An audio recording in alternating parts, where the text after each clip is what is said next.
part of the frustration here is that Johnson goes out and says, I spoke to Leader Thune and here's and what he says Thune's sentiments are oftentimes are not the sentiments that Thune follows up with.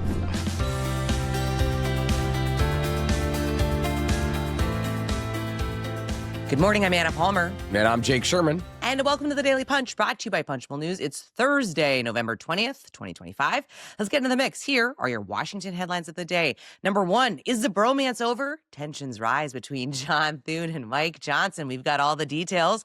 Number two, Republicans not picking sides in the Georgia primary. And number three, crypto is asking Trump for regulatory help. All right, Jake, we have a packed edition this morning, but we are starting off looking at how there has been some tensions, right? We have seen a long held over this past year where Senate Majority Leader John Thune, Speaker Mike Johnson have had a pretty collegial relationship, worked fairly well together, but it's a tale as old as time where the Senate and the House are in different positions on a lot of different things, and those tensions are starting to rise when it comes to the two leaders. Yeah, that's right. The two issues that are worth talking about at the top here are the Epstein discharge petition, where Mike Johnson not said once, but had a poster up at a press conference of all of his problems with the bill underlying the discharge petition and said, Thune, I'm hopeful, I'm confident, something like that. I don't remember the exact words. I could pull it up, but he certainly indicated he thought John Thune would change the bill to address his problems. The bill came over from the House, and surprise, they didn't address the problem. It passed on unanimous consent. And Thune was like, well, it passed the House like 425-1 or whatever it was. Right. It was one vote no, Clay Higgins of Louisiana. And so Thune had no interest in changing it. And number two is this provision that the Senate slipped into the funding bill that allows senators, not members of the House, senators to sue the federal government if their data is targeted, surveilled by the government. This passed 426-1 when the House is trying to repeal it. They passed a repeal bill yesterday, and Thune has defended the provision. And he said this is an issue that the Senate feels strongly about, and he did. That's not a quote, but that was the guts of what he said. The sentiment, yeah. Yeah, the sentiment for sure. Now, that's not a small thing. That provision was a humongous point of contention. It almost cost Johnson the votes to pass the funding bill, last week when they opened the government or whatever the hell that was. I don't remember when we opened the government anymore, but it was sometime recently. Now, on top of that, this is going to come up again on funding. And then you have to realize two other big priorities. This dynamic is going to rear its head again. Government funding, where the Senate and House are billions of dollars apart, countless numbers of policies apart from being unified on funding, and on healthcare. Thune, rather, has a deadline to get something done on healthcare, and Johnson does not. And it's going to be a big problem just getting those two chambers together. And after this week, John Thune and Mike Johnson are going to have to take pains to make sure they're on the same page. But I think and I'll kick it to you after this, Anna. Part of the frustration here is that Johnson goes out and says, I spoke to Leader Thune and here's and what he says Thune's sentiments are oftentimes are not the sentiments that Thune follows up with. It's a challenge. Yeah, no, I think a couple things are really important. Like, it's not surprising, right, that the House and the Senate are going to have tensions. They have to deal with very different politics, right? That's right. John Thune has to deal with Democrats. Full stop. Has to get to 60 on a lot of pieces of legislation. So we're going to see this tension point where House Republicans are in a very different position, right? Mike Johnson's got to figure a way to keep all of his troops together where, on especially on these funding bills, it's going to be really tricky where some of these top line spending numbers where the Senate is in a very different place than the House. And I think what you said is really important. And we write about this morning, which is, what we've seen is Johnson come to the mics and basically kind of project what he wants Thune to be. And maybe they're having private conversations and they're both convivial guys, and I'm sure they're having, positive conversations.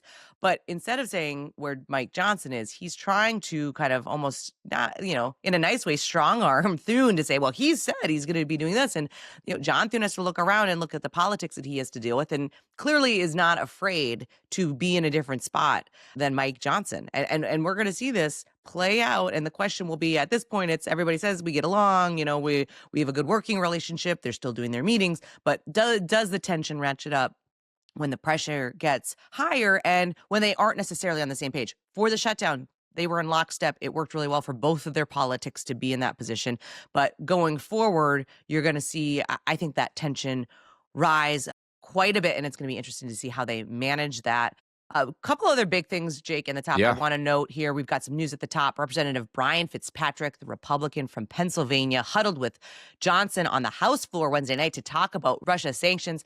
Fitzpatrick is considering filing a discharge petition to bring a sanctions bill to the floor. Johnson's already lost 2 discharge petitions in the recent weeks. This would be a third that would likely pass, right? Yeah, he lost the Epstein discharge petition. He lost a separate discharge petition from Jared Golden, which dealt with unions, collective bargaining. The problem is John Thune is saying that he wants to pass a Russia sanctions bill. The administration, in his view, is asking him to do that. But he says it has to because of technical reasons, because it raises revenue. It has to originate in the House. And Fitzpatrick's like, well, I'm sick of it. Either you're going to do it or you're not.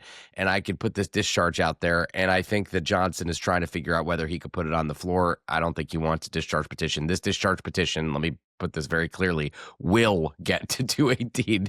Right. It will take. Put a fine point on that one. Yeah, it will take a while. But anyway, so that's that issue. And then I think the other issue I want to talk about is our big story last night about Dan Crenshaw, the Texas Republican on the Intelligence Committee, went to Mexico on a congressional delegation trip. And when he returned, Speaker Mike Johnson and House Intelligence Committee Chair Rick Crawford banned him from traveling internationally on the government's dime for 90 days. Rick Crawford said he wanted him off the Intel Committee. This was from an incident when he was gathered with some Mexican government officials, an alcohol-fueled incident in which there was a crude toast given, and he's not been kicked off the Intelligence Committee. I want to be careful on what I say because there's going to be more to come here because we have more, and I have to report it out, which I will be doing in the coming days before Thanksgiving. And I want to say a big win for the George Washington Revolutionaries last night. I think it was a 40-point victory over UMBC, so I was very happy about that.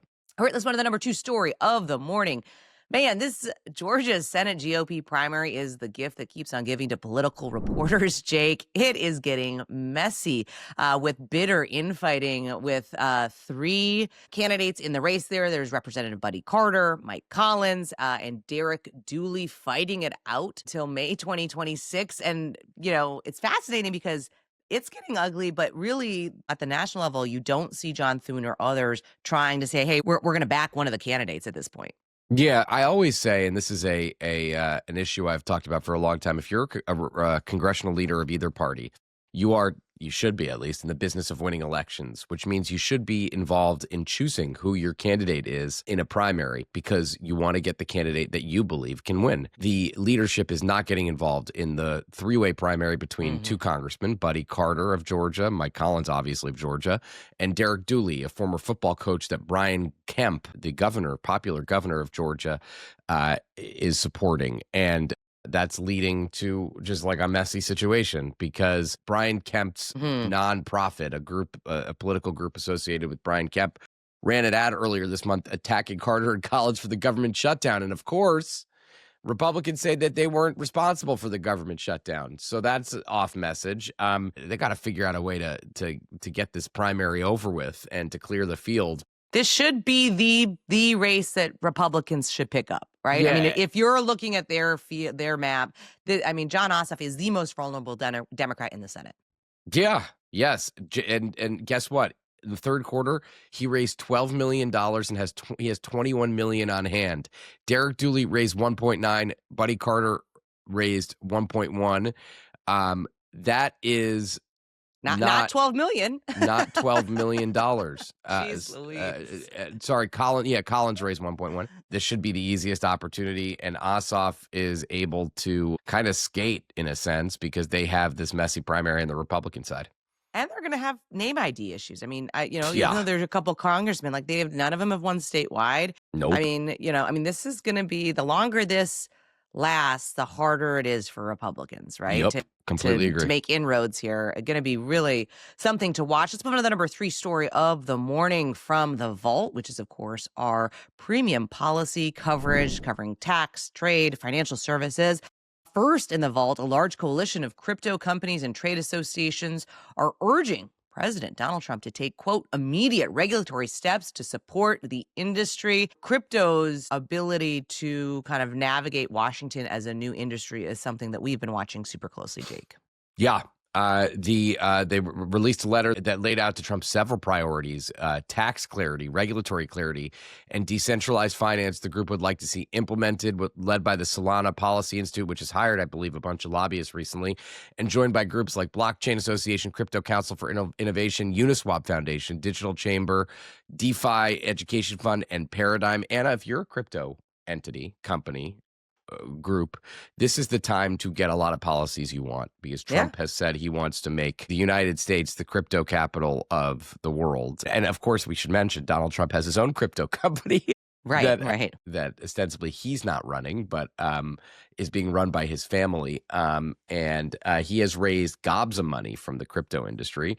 Furthermore, Republicans are raising lots of money from the crypto industry. There was a big Mike Johnson fundraiser we reported on earlier this year. I've seen a lot of crypto CEOs in the Capitol in the last, 6 months, 8 months, whatever it's been. So just from a strategic point of view, this is the time you want to do it. Absolutely. 2 quick other notes before we let you go. We had a great event last night, Cocktails and Conversations, which was we want to thank YouTube and Google for partnering with us on that, bringing together a ton of folks from the Hill and downtown talking about some of the work that they're doing in the education space, as well as the fact that we have Senator Cassidy, the Republican from Louisiana, on flyout day, which is going to be super interesting, Jake. He is the man in the middle of the Republicans' efforts on healthcare, and we have a ton of questions to ask him about that. My God, yes. 2026 and much more, right? Yeah. I'm excited about that, and it should feasibly, by the way, be out a little bit earlier today because we're taping it at an earlier time, which of course I'm very excited about. We love the morning.